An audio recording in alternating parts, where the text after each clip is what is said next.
Hello, it's April 20th, the 20th day of vlogging every day in April, and today I'm going to talk to you about my top 4 literary crushes. Not to be confused with my top 4 characters in literature. These are who I have a crush on, so they're all going to be boys because I'm straight. Here we go. Number 4, honorable mention.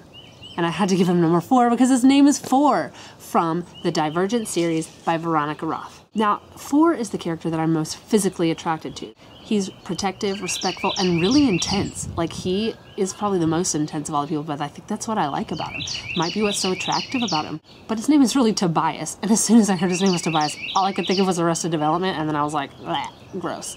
But I still love him. Number 3 is Augustus Waters from The Fault in Our Stars by John Green. Augustus is tall, and he's straightforward. I think that's why I love him so much. This is what he says. I'm in love with you, and I'm not in the business of denying myself the simple pleasure of saying true things.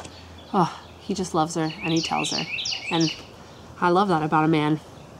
Whew. Number 2, of course, I couldn't mention a list without him, Mr. Fitzwilliam Darcy from Pride and Prejudice by Jane Austen.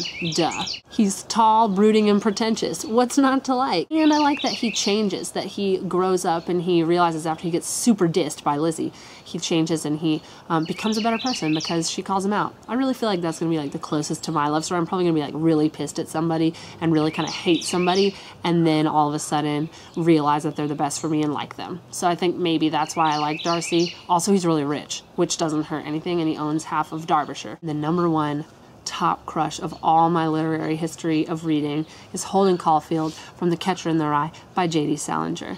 Holden, I've loved him through the ages. I've read that book 4 times, and I read it when I was younger than him, when I was his age, when I was a little bit older than him, and then pretty recently when I was a lot older than him. So the first time I read it, I had a crush on him because I looked up to him. I was like, he left, he just did his own thing. I kind of idolized him a little bit. And then I read it when I was his age, and I kind of got him. Like, I didn't necessarily idolize him the same way, but I just really understood him and got why he would want to do the things he would do. When I was a little bit older than him, when I was reading it, I just felt so sorry for him. And then when I was a lot older than him, I was like, he doesn't even know himself. And if there's one thing I like, it's characters that don't even know themselves. There's just so many layers to that character that I could read it over and over again. And it provides the basis for so many other coming of age stories since Catcher in the Rye. And so, you know, it will always hold a special place in my heart. And Holden will always hold a special place in my heart. So those are my top 4 literary crushes. I encourage you to go read a book and find your literary crush and then tell me, maybe in the comments on YouTube or if you're watching this on Facebook,